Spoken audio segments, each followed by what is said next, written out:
damai sejahtera yang melampaui segala batas akal budi, kiranya menyertai, menuntun hati dan pikiranmu kepada teks suci demi Kristus Yesus Tuhan. Amin. Silakan duduk, Bapak Ibu yang dikasihi oleh Tuhan Yesus. Firman Tuhan bagi kita di minggu pertama di tahun ini yang akan mengendalikan, menghantarkan, membimbing kita untuk meneruskan minggu demi minggu, hari demi hari, bulan demi bulan ke depan, diambil dari surat 1 Korintus pasal 2 ayat 1 sampai dengan ayatnya yang ke-16. Saya membacakannya untuk kita semua. Bapak Ibu kekasih-kekasih Tuhan boleh mengikuti dalam Alkitab masing-masing. Demikianlah sabda Tuhan Yesus yang ditulis oleh Paulus. Demikianlah pula ketika aku datang kepadamu saudara-saudara, aku tidak datang dengan kata-kata yang indah atau dengan hikmat untuk menyampaikan kesaksian Allah kepada kamu. Sebab aku telah memutuskan untuk tidak mengetahui apa-apa di antara kamu selain Yesus Kristus, yaitu Dia yang disalibkan.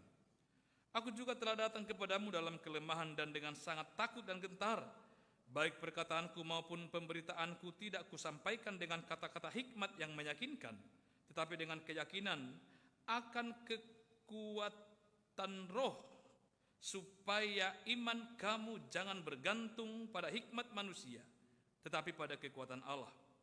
Sungguh pun demikian kami memberitakan hikmat di kalangan mereka yang telah matang, yaitu hikmat yang bukan dari dunia ini dan yang bukan dari penguasa-penguasa dunia ini, yaitu penguasa-penguasa yang akan ditiadakan.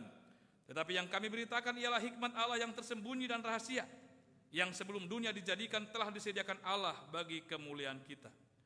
Tidak ada dari penguasa dunia ini yang mengenalnya, sebab kalau sekiranya mereka mengenalnya, mereka tidak menyalibkan Tuhan yang mulia. Tetapi seperti ada tertulis, apa yang tidak pernah dilihat oleh mata dan tidak pernah didengar oleh telinga dan yang tidak pernah timbul di dalam hati manusia, semua yang disediakan Allah untuk mereka yang mengasihi Dia.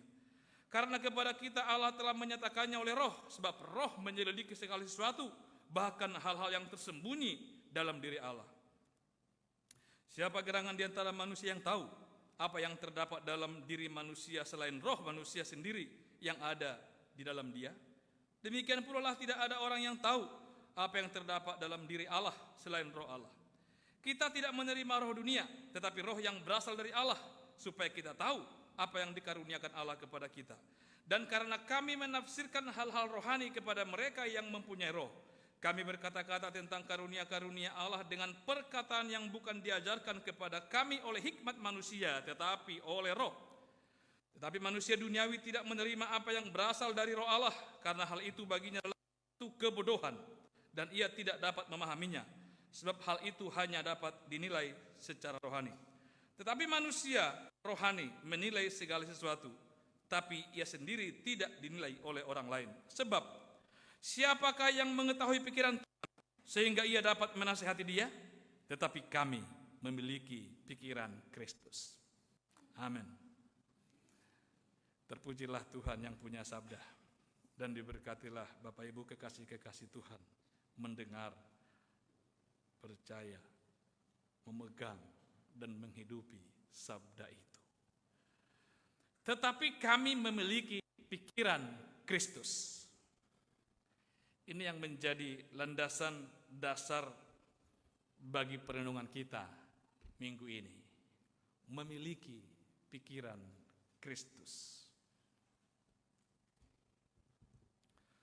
Saudara, teori kehidupan, bahkan juga teori kepemimpinan dan teori keberhasilan umum mengatakan bahwa apa yang kita pikirkan sekarang menentukan menjadi apa kita di masa yang akan datang. Sehingga masa depan itu dimulai dari sekarang. Atau masa depan itu adalah sekarang. Future is now. Apa yang kita pikirkan sekarang, benarlah sangat menentukan menjadi apa kita di masa yang akan datang. Kalau kita sudah memikirkan kegagalan, ketakutan, kebimbangan, maka itu akan menentukan menjadi apa kita di depan, karena kebimbangan, ketakutan, keraguan-raguan, kekhawatiran akan menghentikan langkah kita.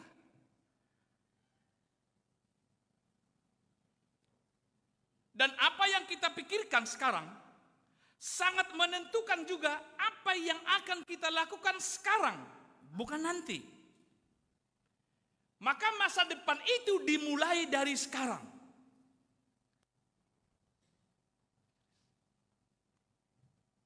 Kalau kita memikirkan menjadi apa di depan, ini sama lah. Kalau saudara memikirkan, bahasa kerennya mencita-citakan menjadi tentara misalnya, polisi misalnya, maka saya yakin tindakan saudara ketika diberikan uang oleh orang tua pasti tidak akan membelikan boneka Barbie. Enggak mungkin. Mama, Bapak, aku mau tentara, ini aku belikan boneka Barbie. Oh my God. Barbie? Mau jadi tentara? Itu berarti nanti tampang tentara, hati Teletubbies.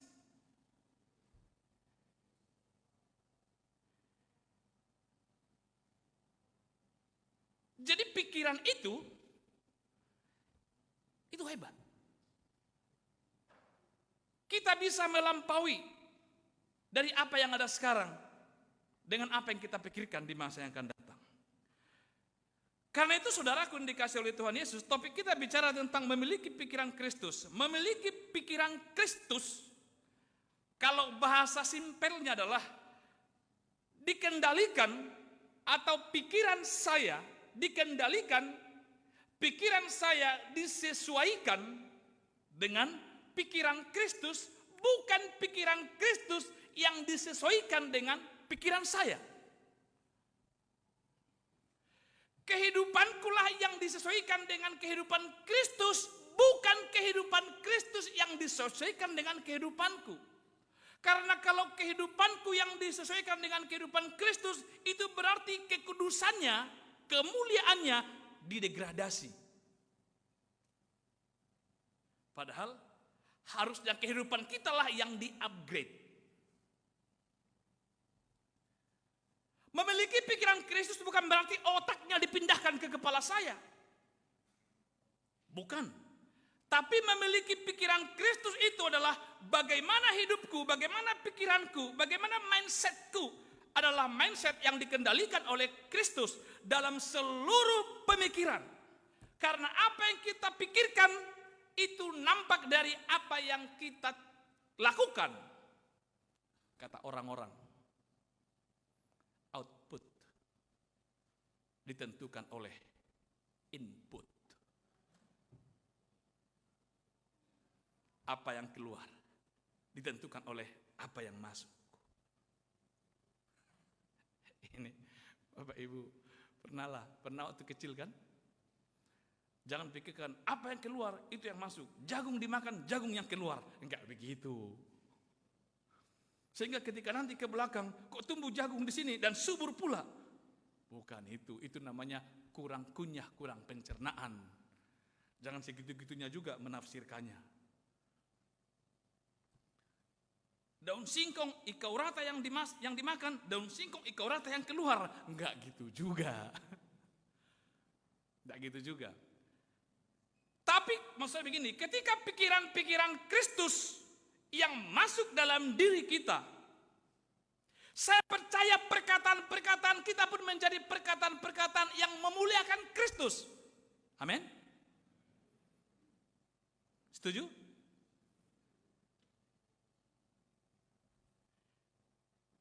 Kalau pikiran Kristus yang masuk dalam kita, pasti juga kita akan merasa jijik melihat apa yang tidak memuliakan Kristus.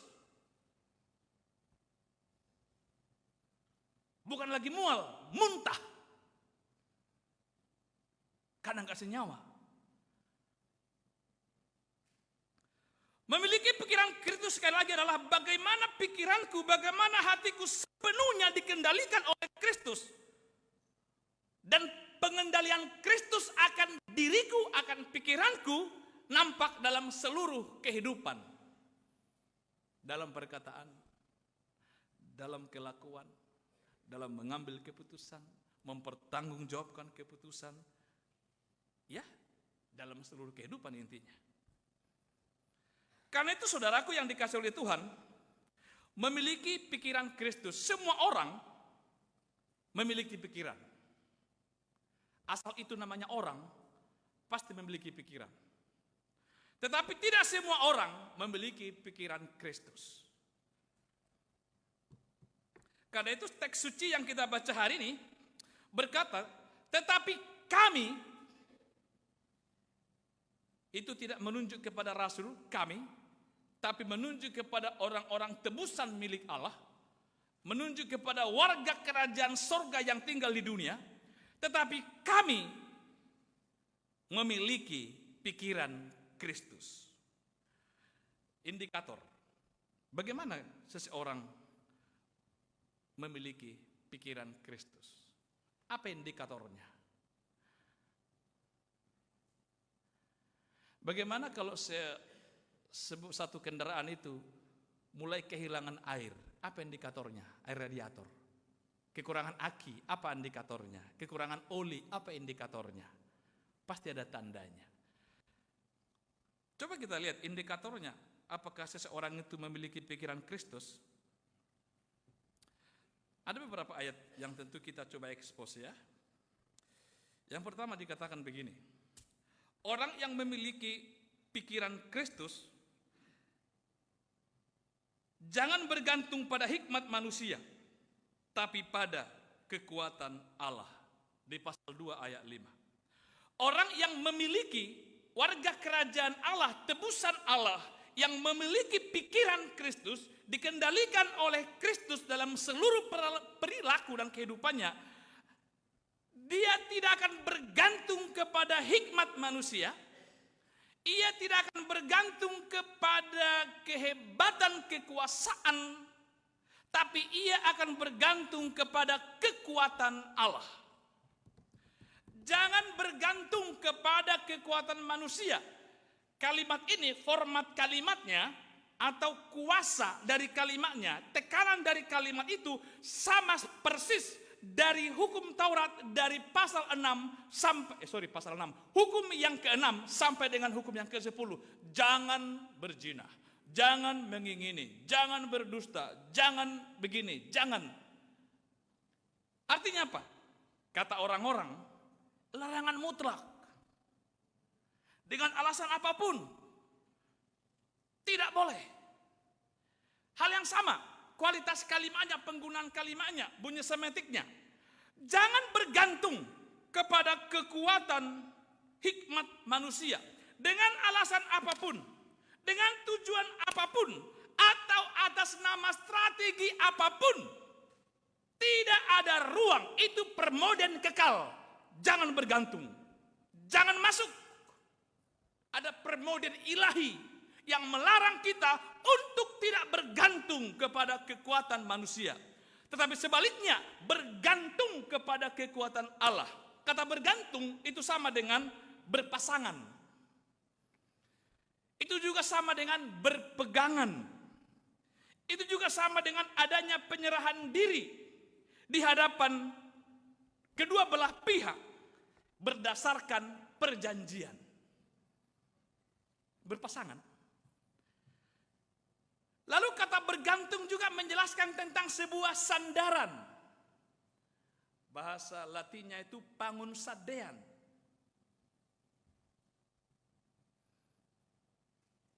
Ada sandaran, bersandar kepada kekuatan Allah. Ada hubungan yang sangat menarik. Orang yang memiliki pikiran Kristus akan menuntun kita pada satu kelakuan, pada satu sikap bergantung kepada kekuatan Allah. Bukan pada kekuatan manusia. Sebenarnya ini bukan berita baru. Hanya mengingatkan kepada jemaat di Korintus. Sebab Yesaya Yeremia telah berkata dengan sangat tegas, terkutuklah engkau yang mengandalkan manusia. Terkutuklah engkau yang mengandalkan ketangkasan kuda. Terkutuklah engkau yang mengandalkan kekuasaan politik yang bergantung kepada Firaun, bergantung kepada Nebukadnezar, bergantung kepada Ahasweros. Terkutuklah engkau. Itu bukan berita yang baru sebenarnya. Tapi ini ditegaskan oleh karena Paulus melihat ada kecenderungan dalam jemaat Korintus, mereka mulai bergantung kepada hikmat manusia. Mereka mulai bergantung kepada filosofi manusia dengan hikmat filsafat dunia.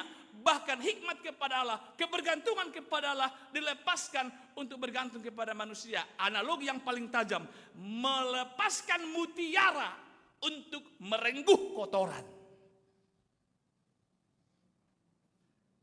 Membuang mutiara untuk seonggok kotoran.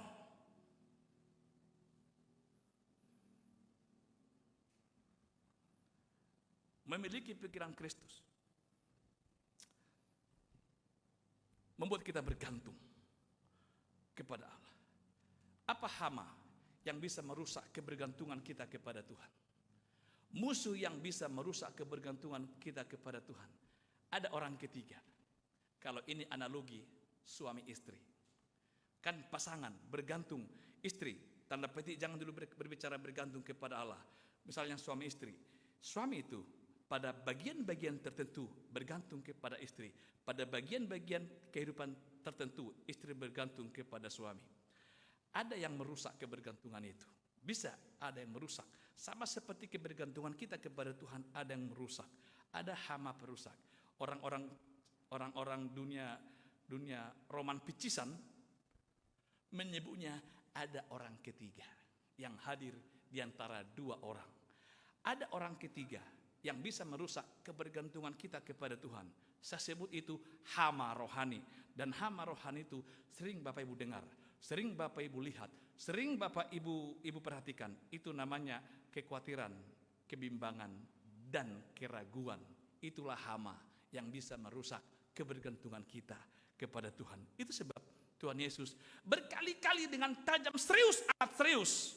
Janganlah kamu khawatir, janganlah kamu takut, jangan kau bimbang. Berita PL, berita PB selalu berbicara tentang jangan ragu, jangan takut, jangan bimbang.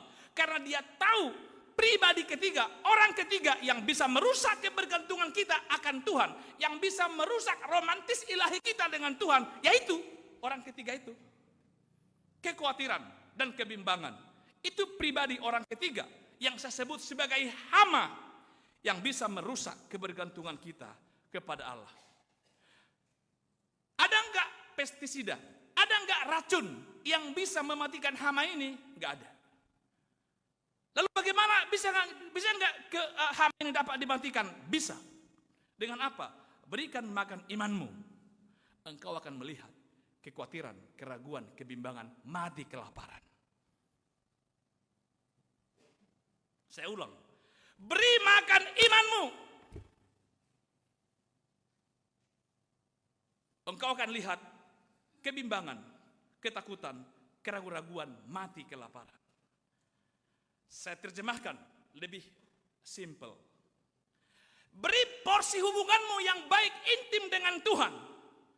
Dengan melihat hubungan yang baik dengan Tuhan, romantis dengan Tuhan, ia akan mati sendiri hatinya. Saya coba angkat ini dalam sebuah filosofi kehidupan. Beri kasih perhatian waktu romantis terbaik kepada suami. Romantis yang terbaik, yang tertinggi kepada istri suami.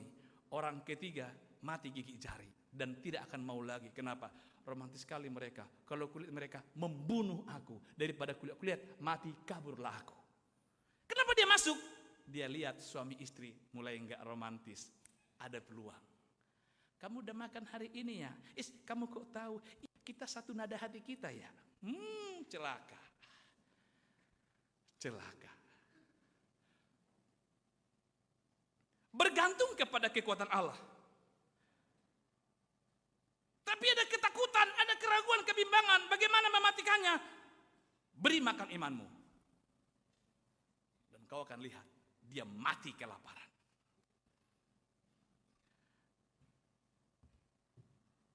Rusaklah, matilah si hama itu.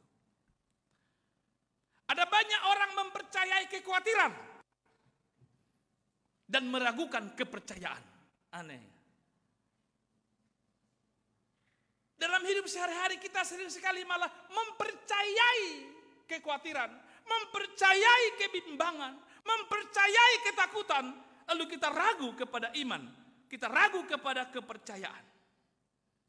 Ada satu cerita, mudah-mudahan ini tak benar.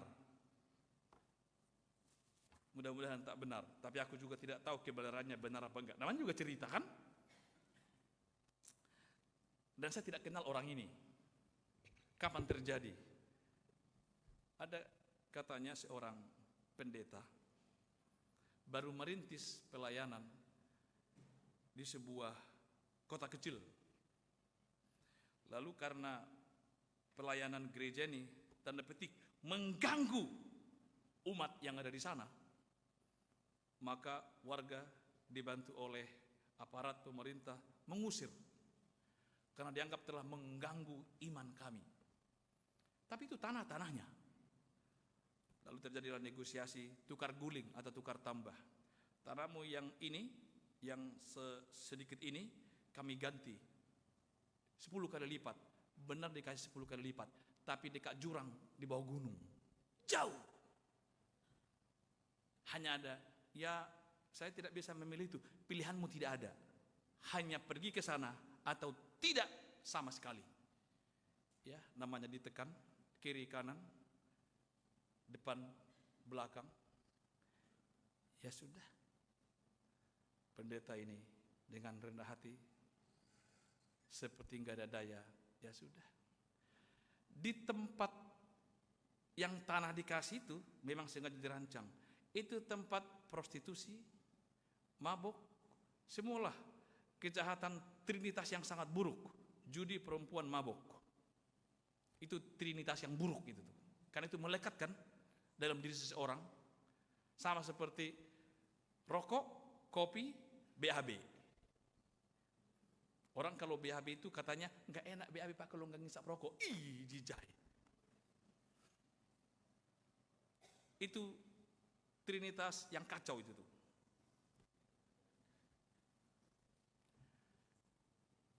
Judi, main perempuan, alkohol, sepaket.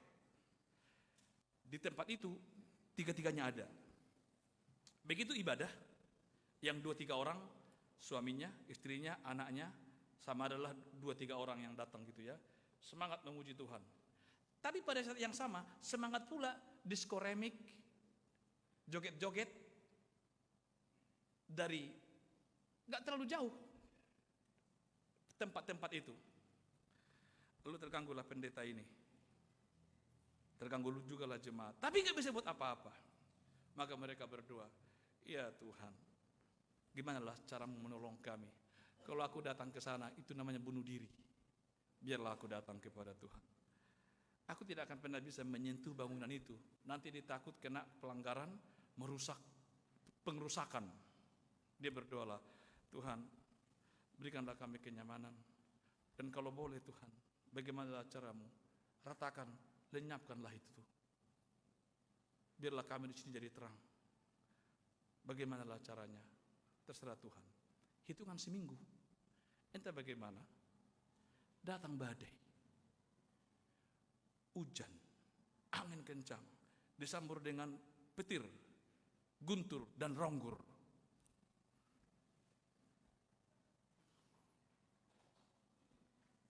Habislah tempat itu, rata dengan tanah, lenyap, dihantam hujan, badai, angin, juga dihantam guntur itu, petir. Rugi banyaklah si pengusaha yang kaya raya ini. Dia mulai curiga. Dan dia sampai kepada kesimpulan, ini pasti gara-gara 2 si pendeta laknat ini, pikirnya. Langsung diadukan ke pengadilan. Diadukan ke pengadilan. PA-nya pula pengadilan percaya, ditangkap itu pendeta. Pengadilan PA memang itu. Tuduhannya apa? Pengerusakan dan penghancuran rumah bangunan orang lain. Diajukan tuntutan kepada si pendeta itu. Lalu si penuntut berkata, Gara-gara dia. Aku percaya gara-gara dia. Gara-gara doanya dia. Rumahku hancur, usahaku hancur. Lalu pendeta, saya tidak percaya itu. Aku rasanya aku tidak pernah merusak itu. Dan bukan karena doaku itu. Dia takut di bawah tekanan. Bukan karena doaku itu. Memang karena begitulah. Loh, sementara orang ini percaya karena doanya. Lalu pendeta ini nggak percaya itu karena doanya.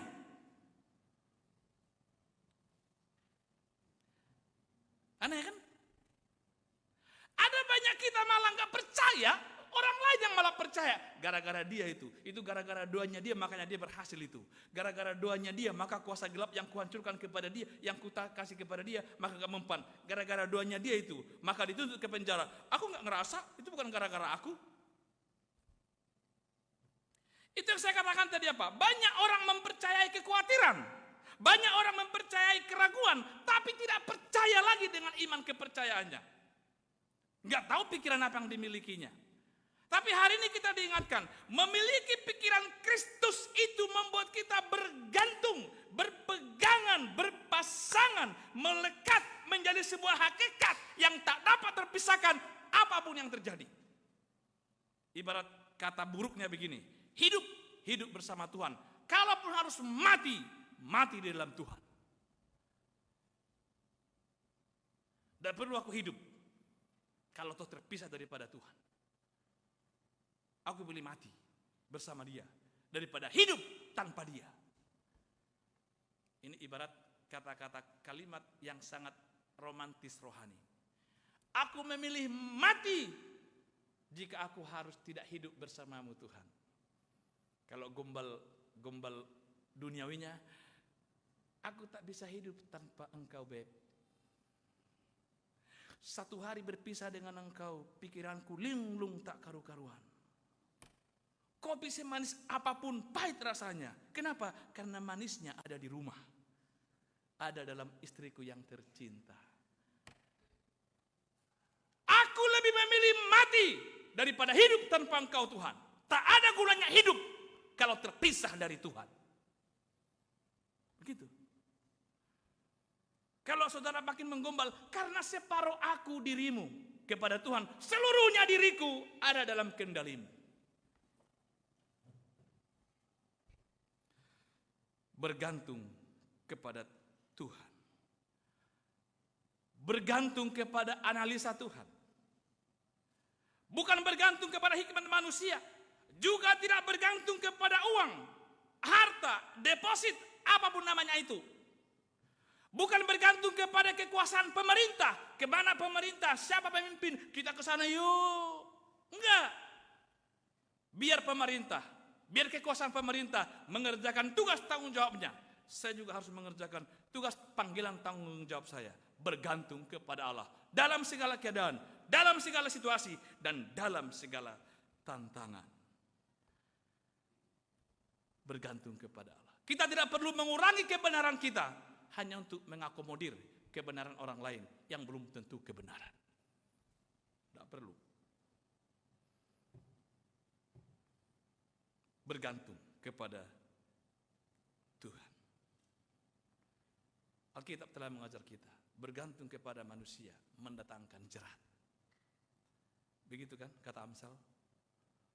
Orang bergantung kepada manusia akan mendatangkan jerat. Diteguhkan lagi oleh bapaknya si pengamsal, namanya Daud. Salomo mengatakan bergantung kepada manusia akan mendatangkan jerat. Bapaknya dalam hikmat pimpinan Roh Kudus telah berkata jauh-jauh hari sebelumnya, kepada Allah aku bergantung, kepada Allah aku bersandar. Apakah yang dapat dilakukan oleh penguasa manusia yang aku hebat kepadaku? Enggak ada. Enggak ada. Jangan turunkan kebenaranmu ya Bapak Ibu hanya untuk sebuah yang Bapak Ibu anggap sebuah keberhasilan. Enggak. Enggak. Memiliki pikiran Kristus membuat kita bergantung kepada Allah, bukan bergantung kepada hikmat manusia. Paulus tidak anti hikmat. Paulus juga tidak anti logika. Paulus juga tidak anti rasio, akal budi. Tidak. Paulus hanya menekankan logika, rasio, akal budi tidak boleh disejajarkan, bahkan menggantikan kebergantungan kita kepada Allah. Ada banyak hal yang gak dapat dicerna logika, tapi tidak ada sesuatu yang tidak dapat dicerna oleh iman, oleh firman Tuhan. Lalu yang kedua, bergantung, memiliki pikiran Kristus. Ini sering sekali kita nyanyikan.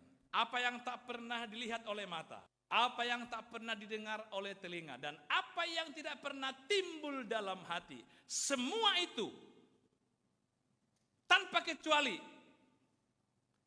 disediakan Allah bagi setiap orang yang berseru, yang berharap kepada Tuhan. Saya sebut Allah memberi melampaui apa yang kita pikirkan. Orang yang bergantung kepada Allah atau orang yang memiliki pikiran Kristus itu,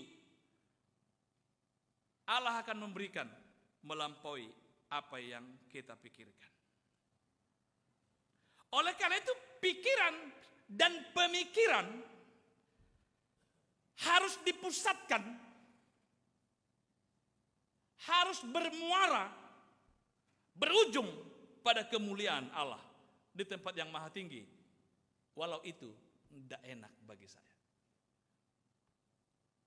Pikiran atau memiliki pikiran Kristus itu adalah orang yang tidak hanya berani berkata, tapi siap. Aku tidak hanya akan menjadi api kemuliaan bagi Allah, tapi aku juga siap menjadi bahan bakar untuk api bagi kemuliaan bagi Allah. Sekali-kali Tuhan minta menjadi bahan bakar untuk api kemuliaan Allah. Tuhan, aku siap. Bukan Tuhan, dia siap. Aku yang siap. Kutipan ini berasal dari Yesaya pasal 64 ayat 4. Ini kutipan bebas Paulus. Tidak letterlet dikutipnya. Dan juga Yesaya pasal 65. Di sekitar ayat 10 sampai ayat 20. Apa yang tak pernah dilihat oleh mata, apa yang tak pernah didengar oleh telinga, apa yang tidak pernah muncul dalam hati dibayangkan, disediakan Tuhan. Tapi saya kunci dulu supaya jangan jiwa kepo Bapak Ibu gentayangan. Saya kunci dulu. Yang dimaksud dengan teks ini tidak ada hubungannya dengan materi. Tidak ada hubungannya dengan jasmani. Ini bukan surprise jasmani. Misalnya, aku ini harusnya dapat hak yang kubayangkan itu motor untuk dikasih kepada saya. Tapi kok dikasih Pajero ya? Gak ada hubungannya dengan itu. Itu Tuhan buat, ya. Tapi itu bukan tujuan dari teks ini. Karena apapun yang dapat kita pikirkan itu, saya bisa membayangkan mobil, saya juga bisa membayangkan pesawat, saya juga bisa membayangkan mobil Ferrari, Ducati, Jaguar. Saya bisa bayangkan itu. Saya juga bisa bayangkan jet, mau jet 551, Soldo. Bisa gue bayangkan. Tapi kata Alkitab, apa yang tak pernah dilihat, apa yang tak pernah didengar, apa yang tidak muncul, ini pasti tidak bicara hal-hal yang materi. Ini pasti bicara bukan hal-hal yang jasmani. Lalu apa maksudnya? Disinilah Paulus berkata, tidak akan dapat kita mengerti ini kalau kita tidak memiliki pikiran Kristus. Allah memberi melampaui apa yang kita pikirkan, yang tidak kita bisa lihat, yang tidak pernah kita dengar, yang tidak pernah timbul dalam hati. Ini berbicara tentang kemampuan untuk melihat, kemampuan untuk mendengar, kemampuan untuk membayangkan hal-hal rohani apa yang akan Tuhan buat bagi kita untuk kemuliaannya. Intinya begini, apa yang tak dilihat oleh mata, apa yang tak pernah didengar oleh telinga, apa yang tak pernah timbul dalam hati, ini berbicara tentang cara berpikir Allah yang selalu bersifat berlandaskan rohani. Dan hanya orang-orang yang memiliki pikiran Kristuslah yang diberikan hikmat untuk melihat itu. Jadi jangan pernah berpikir, harusnya aku tidak naik jabatan, tapi dikasih naik jabatan. Oh benarlah, apa yang tak dilihat oleh mata, apa yang tak pernah dipikirkan, apa yang tak pernah dengar, itu diberikan Tuhan. Iya, dalam teks yang lain, tapi dalam teks ini bukan itu. Berbicara tentang cara berpikir rohani, melihat kehidupan dari perspektif rohani, melihat seluruh kehidupan dari perspektif Tuhan, melihat seluruh kehidupan untuk tujuan Tuhan, sehingga tujuan apa yang diberikan Tuhan kepada kita, kita digerakkan oleh tujuan itu dan untuk tujuan itu. Saya ambil contoh. Kalau yang ini kayaknya harus contoh biblikal juga. Orang yang sama pernah dipuji Tuhan. Orang yang sama pernah juga dikritik, bahkan dimarahi, tanda petik hampir dihujat oleh Tuhan. Hanya waktu yang sedikit berbeda. Orang yang sama, konteks yang sama. Petrus. Kata Yesus kepada Petrus, setelah dijelaskan tentang siapa dia Mesias, untuk apa dia datang. Lalu pertanyaannya, kata orang, who am I? Siapakah aku? Menurutmu, siapakah aku? Padahal menurutmu itu kata penunjuk dekat. Menurutmu, bukan menurut dia, bukan menurut mereka. Menurutmu menjelaskan bahwa Tuhan menuntut pemahaman, iman, pertanggungjawaban secara personal, tidak komunal. Menurutmu, pada para murid, who am I? Siapakah aku? Semua pada diam. Kalau aku jawab ini takut salah. Ini kan guru Maha Agung. Tidak boleh sembarangan. Dasar Petrus. Dia berani. Ada yang menyebut, kata orang, kau adalah Yohanes Pembaptis. Kata orang, Yohanes Pembaptis. Yeremia yang akan datang. Musa yang akan datang, macam-macam lah. Oh, masih berapologet kau dengan aku ya. Masih melempar tanggung jawab ya. Oke. Tidak apa-apa kata orang begitu. Bodoh amatlah orang bilang begitu, terserah. Sekarang, sekali lagi, menurutmu? Pasti Petrus mikir, apalah jawabanku ya? Tadi udah aku bilang, kata orang kau Mesias, Yohanes Pembaptis yang datang kembali. Aku tak perlu lagi mengulang itu. Mikir. Kau adalah Mesias, anak Allah yang hidup. Simon, berbahagialah engkau, karena bukan hanya pikiranmu, pikiran manusiawimu tidak akan mampu untuk mengatakan itu. Tapi karena engkau memikirkan perkara-perkara tentang kemesiasan, maka Tuhan menuntun pikiranmu untuk berpikir dan mengakui bahwa akulah Mesias. Berbahagialah engkau, hai Simon. Bangga dong dia? Yes, pikiranku excellent. A+. Jangan plus 62, enggak, A+ aja. Karena di negara plus 62 kacau semuanya. Lalu saat yang sama, berbicara lagi Yesus yang sama. Anak manusia, Mesias yang kau akui tadi, itu Mesias itu akan diserahkan. Dia akan dicercah, akan dihujat, akan dipukul, akan disiksa, diludahi, ditombak, dipersekusi, dibuli. Dan dia akan seperti anak domba di bawah pembantaian, tak mau melawan sampai mati.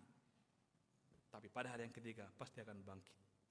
Petrus gerak spontan, pikiran dunia langsung berubah.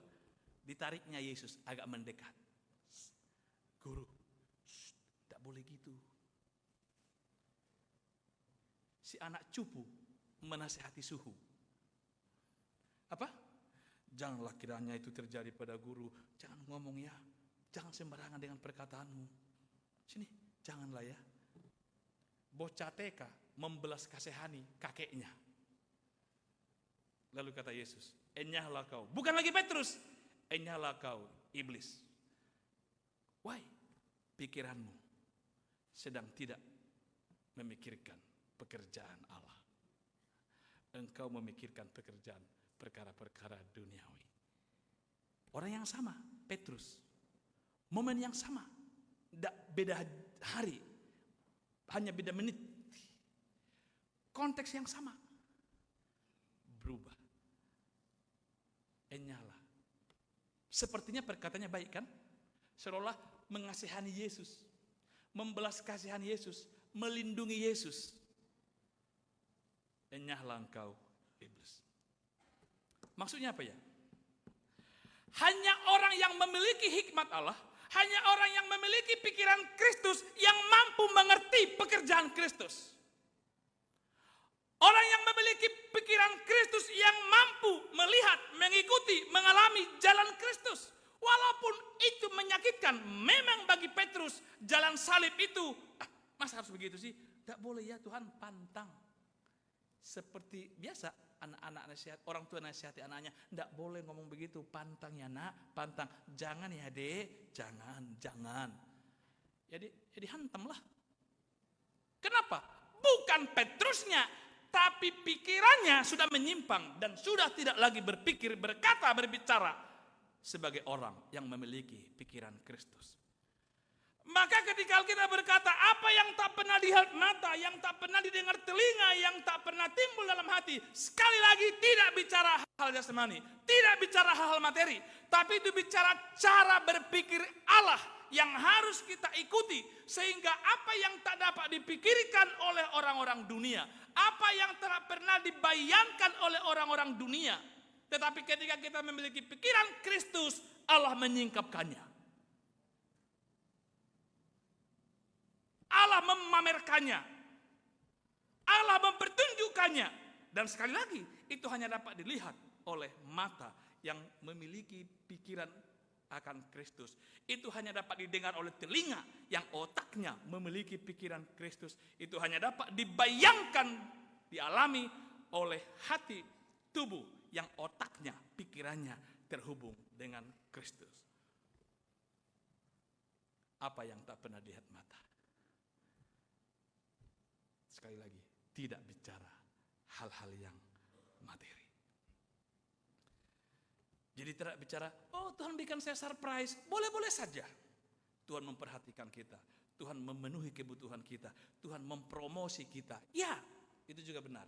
Tapi konteks ini, sekali lagi, tidak bicara materi, tidak bicara jasmani. Ini berbicara tentang cara berpikir dan cara menyikapi, melihat pekerjaan Tuhan, melihat karya Allah secara rohani. Allah memberi melampaui apa yang kita pikirkan. Saya tidak akan pernah mengerti Alkitab ini kalau Tuhan tidak membuat pikiranku sesuai dengan pikirannya. Bukan karena pintar. Ada banyak orang jenius yang IQ-nya 200 plus tapi tidak mengerti Alkitab firman Allah. Betul? Tapi ada banyak yang bodoh, goblok seperti saya. Tapi pikiran yang bodoh ini dikendalikan oleh Kristus, diberikan sebatas apa yang dapat aku mengerti. Memang tak sempurna, iya, karena aku tidak mungkin memahami secara sempurna pikiran Kristus yang sempurna, yang terbatas, tidak mungkin dapat memahami semua yang tak terbatas. Terakhir, pas jam itu, jadi masih ada waktu saya 10 menit lagi. Ini yang terakhir, tapi belum yang terakhir kali. Karena kita tidak ada yang terakhir kali, kita bersama terus sepanjang waktu selama kita di sini. Yang terakhir, mengalami kepekaan rohani. Saya kutip, saya dasarkan di ayat 2 dan 6. Ayat 2, saya baca sedikit ya. Sebab aku telah memutuskan untuk tidak mengetahui apa-apa di antara kamu selain Kristus yang disalibkan. Tidak ada kepo berlebihan. Lalu ayat yang ke-6, sungguh demikian. Aku memberitakan hikmat dan seterusnya. Saya menyebutnya adalah diberi kepekaan rohani. Orang yang memiliki pikiran Kristus, yang memiliki pikiran dan perasaan Kristus, ini mutlak benar diberi kepekaan rohani. Mutlak benar. Sebaliknya, orang yang tidak memiliki pikiran Kristus, tak dikendalikan Kristus, tidak ada kepekaan rohani. Tahu aja Bapak Ibu kepekaan rohani? Kepekaan rohani itu bicara begini. Bukan kepekaan berlebihan ya, bukan over. Ini persoalan ini tidak murni karena medis. Pasti ada perkara-perkara teologis. Loh kenapa? Kenapa dokter tidak bisa mendeteksi penyakit apa yang ada dalam tubuhmu? Kepekaan rohani saya menyebut ada yang salah. Kalau sudah kepekaan rohani saya menyebut ada yang salah, berarti saya harus selesaikan dengan cara Tuhan dalam tempo yang sesingkat-singkatnya.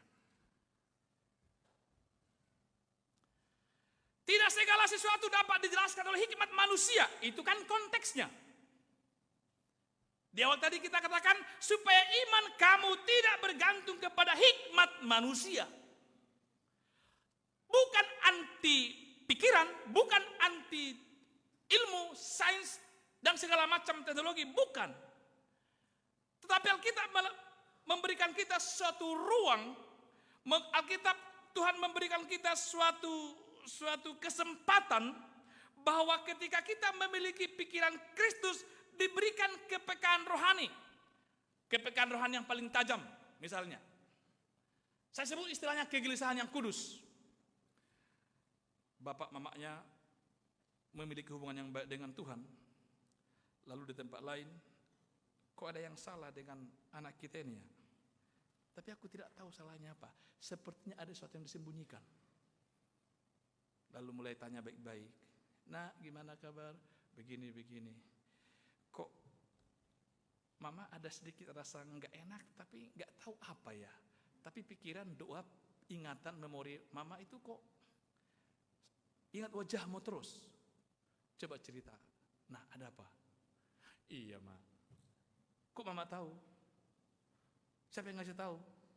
Ya kalau kau katakan Tuhan ngasih tahu, agak berlebihan ya anak ya. Tapi kok Tuhan kasih?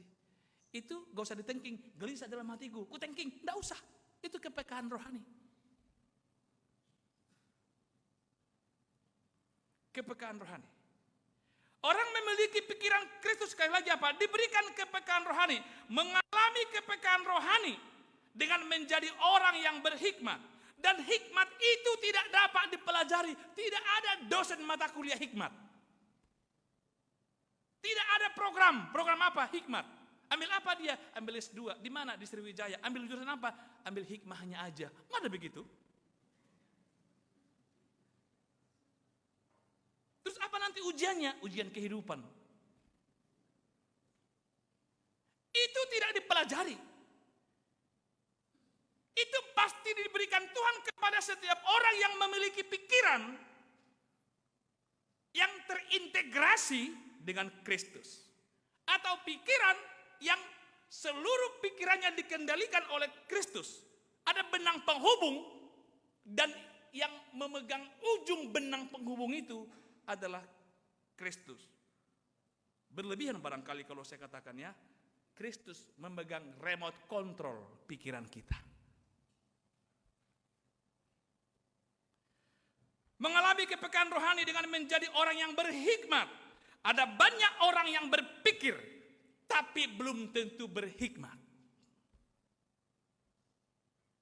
Berpikir itu membuat kita mengetahui banyak hal, salah benar. Tapi berhikmat itu membuat kita untuk tidak hanya mengetahui salah benar, tapi mengambil keputusan yang benar. Salomo tahu, secara pemikiran, dua orang perempuan itu datang mengadu kepada dia. Kurasa jambak-jambakan juga dua perempuan itu. Itu anakku, bukan itu anakku, jambak-jambakan itu. Cuma itu menurut tafsiran saya barangkali ya. Lalu begitu ketemu dengan Salomo, diam semua. Lalu datanglah perempuan si Jabir ini. Ini perempuan gak tahu diri ini, ngaku-ngaku ini anaknya. Anaknya udah mati. Biasanya orang yang benar itu suka diam. Jadi kadang ibu-ibu kalau memarahi suami lalu gak dibalas, belum tentu dia karena salah. Mungkin aku benar, biarkanlah ibu ngomong. Kenapa? Aku benar. Dan kebenaran kedua, kalau aku sanggah nanti engkau ngomong, nanti bisa repot. Kenapa? Karena memang kuotanya adalah harus ada 10.000 kata yang keluar. Udah berapa? Oh masih 8.000. Terusin mah, terusin. 2.000 lagi loh. Sudah. Makan yuk, selesai. Bukan karena dia tidak berargumen, karena dia salah, belum tentu. Cuma karena dia benar. Oh iya, dia harus begitu. Psikologinya begitu, ya sudah. Sama seperti si perempuan ini. Ini anakku. Pokoknya kamu kurang ajar, mencuri anakku. Pas aku tidur kan, memang kau perempuan laknat kau ya. Memang kau kurang ajar. Masih kau berani bawa saya ke sini? Lalu Salomo barangkali diam-diam. Perempuan pelakor. Bukan pelakor, pengambil anak orang lain. Apa itu ya? Terserah kaulah, singkatin apa itu. Lalu pikirannya Salomo ini saya yakin 100%. Dari situ secara psikologis Salomo pasti tahu itulah mamanya sebenarnya. Kenapa? Ia tenang dan khawatir, takut kalau anak ini jadi apa-apa hanya karena perempuan yang jabir dak karu-karuan kayak begini. Biasanya orang yang salah itu lebih banyak ngomongnya daripada yang benar. Lalu si perempuan itu diam. Baca teks itu baik-baik. Yang mama yang memiliki anak sebenarnya, dia diam. Dia juga enggak bantah si perempuan. Dia pikir percuma. Dia juga tidak perlu membela raja, dia membela Salomo. Saya enggak punya kemampuan untuk bela itu. Dia diam saja. Dalam diamnya itulah Salomo pertama berpikir, pasti dialah mamanya. Tapi dibutuhkan hikmat untuk mengambil keputusan yang benar. Hikmat, bukan pikiran lagi. Pikiran disempurnakan oleh hikmat.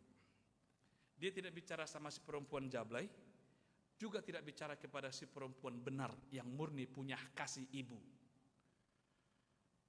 Prajurit, kira-kira begitulah kalau konteks perintah. Beri aku pedang. Buat apa? Bukan urusanmu, gak usah kepoin. Tugasmu adalah beri aku pedang. Raja sableng ini. Bagi orang yang tidak punya hikmat, orang berhikmat dianggap sableng. Sini pedangnya. Oke. Taruh anak di meja. Di meja apa? Di meja sakalan. Buat apa? Ya ku belah lah. Daripada kalau berantem, dia berantem, biar adil. Ku potong 2. Sakalannya agak besarin dikit. Biar sekali tebas, pas di tengah-tengah. Separuh ginjal sama ibu, separuh ginjal sama dia, separuh otak sama ibu, separuh otak sama dia. Nanti pulang aman. Yang si banyak perempuan Jabir tadi, iya itulah yang benar, biar adil. Ya kan, Jabirnya muncul kan, itu katanya yang benar. Apakah kurang ajar itu? Hati ibu macam mana itu? Itulah yang benar. Memang harus begitu yang benar aja. Mungkin kalau boleh, ada batu asah, diasah pedangnya itu biar tajam. Sap. Oke. Simpan pedangnya. Loh, kok enggak jadi? Kau perempuan laknat. Tidak ada seorang ibu, jangankan anakmu, tidak ada seorang hati ibu melihat anak siapapun rela dipenggal kepalanya. Lah kau bukan seorang ibu, tapi kau seorang iblis. Kasih anak itu sama dia. Itu bukan pikiran, itu hikmat. Ada teori mengambil keputusan di pengadilan cara hukum. Ada di sini sarjana hukum. Ada nggak teori itu? Nggak ada. Nggak ada teori itu. Pasti pikirannya Salomo terhubung kepada Allah. Pikirannya, dia memiliki pikiran Allah. Maka dia memutuskan berdasarkan hikmat tuntunan Allah. Diberikan kepekaan. Salomo kan peka. Ini sinting ini perempuan. Ini murni sekali perempuan ini. Dia rela. Walaupun anaknya, janganlah bunuh Tuhan, kasihlah ke dia. Hikmat di situ bekerja.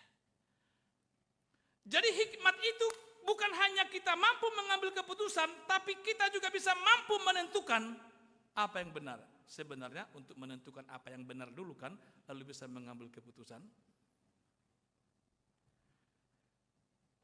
Berpikir hanya bisa membuat kita mengetahui yang jahat dan yang benar, tapi berhikmat membuat kita untuk mengetahui, menjauhi kejahatan. Maka mintalah hikmat, Tuhan bagaimana, berikan aku hikmat supaya aku bisa keluar dari kejahatan ini, bisa keluar dari lingkaran setan ini. Aku tahu, aku berpikir ini salah, tapi aku tidak tahu bagaimana keluarnya. Apa yang Tuhan kasih? Aku temui dulu penetua wilayah. Siapa tahu dia ada jalan bagiku. Ditemuilah penetua wilayah kan. Penetua wilayah juga jangan bilang, maaf aku nggak ada waktu bagimu. Itu bukan hikmat. Itu namanya hik. Apa tuh hik? Membuat orang yang datang kepadamu menangis mendengar jawaban itu. Itu hikmat yang Tuhan bagi dia. Oh, aku butuh tuntunannya ini. Aku butuh ini. Orang pintar pasti berpikir, yes. Tetapi orang pintar belum tentu berhikmat. Tapi orang yang memiliki pikiran Kristus diberikan kepekaan rohani. Ada kepekaan rohani ya? Apa itu kepekaan rohani? Ya Tuhan, ini kan enggak ada telinga. Kami berdoa untuk anak-anak kami, mahasiswa ini yang belum ada sponsor. Ya, seperak dua perak Tuhan kirimkanlah melalui anak-anak Tuhan. Iya. Dua Pak Pendeta tadi kayaknya ada butuh pertolongannya anak mahasiswa yang belum ada sponsor ini. Aku sih tidak bisa satu bulannya penuh 980 atau berapalah. Udahlah, aku bisa 500 setiap bulan. Itu kepekaan rohani itu. Lalu bilang kepada Tuhan, Tuhan, aku dengar di pendeta dua mahasiswa itu masih banyak yang belum punya sponsor. Tapi kau berikan aku berkat lebih. Tapi aku enggak cukup Tuhan, enggak kuat aku untuk 900, 1 juta satu bulan. Seperempatnya lah Tuhan ya. Berapa? 250 tambah 50, 300. Boleh enggak Tuhan? Boleh nah. Boleh, terima kasih ya kau udah kepeka. Aku sebenarnya bisa buat tolong dia, tapi aku ingin engkau gunakan sebagai tangan panjangku. Mantap. Enggak rugi aku kan? Enggak akan rugi kau karena mengerjakan pekerjaanku. Enggak akan rugi, tapi ingat, berkat itu tidak selalu apa yang kau lihat dengan mata, tak selalu apa yang kau dengar dengan telinga, dan tak selalu apa yang dapat kau bayangkan. Itu kepekaan rohani. Pak Pendeta sekalian ini, sekali dayung 2 pulau terlewati. Itu kepekaan rohani. Sama seperti ketika orang, ya Tuhan kami belum makan. Lalu kita berkata, pergilah dengan damai sejahtera. Tapi kita makan dengan melimpah-melimpah, cuma kata, pergilah dengan damai sejahtera, Tuhan memberkatimu. Itu bukan kepekaan rohani, itu kebutaan rohani. Mengatakan perkataan yang benar betul, tapi hikmat tidak berhenti di situ. Kekasih-kekasih Tuhan, milikilah pikiran Kristus dengan memikirkan apa yang dipikirkan Kristus. Paulus juga mengatakan di surat lain, Kolose, Efesus, tetapi kami memikirkan pikiran dan perasaan Kristus. Pikiran yang mulia. Tundukkanlah pikiran kita di bawah otoritas dan kendali pikiran Kristus.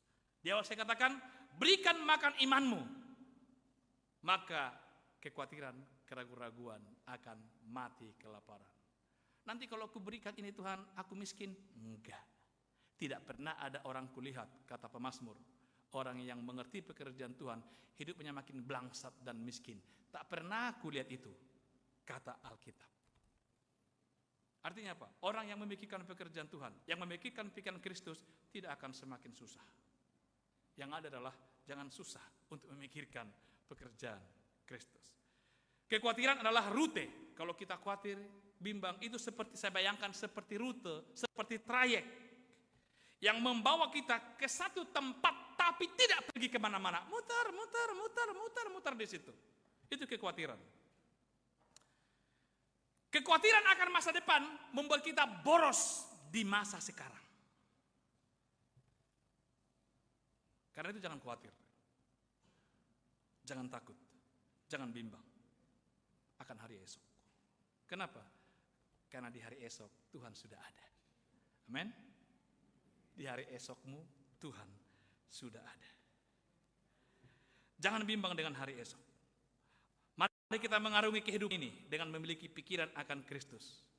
Oke, mari kita lewati badai pelayaran kehidupan, karena nakoda kehidupan kita adalah Kristus. Serahkan, kendalikan, taklukkan pikiranmu di bawah otoritas pikiran Kristus. Selamat mengarungi kehidupan ini, dan ketahuilah nakoda di kapal ini adalah Kristus, logistik, tujuan, dan keamanan pelayaran sudah dijamin melampaui SOP pelayaran laut biasa. Maka super premium keamanan yang Tuhan berikan bagi kita. Tuhan berkatimu, Tuhan sertai pikiranmu. Mari kita berdoa.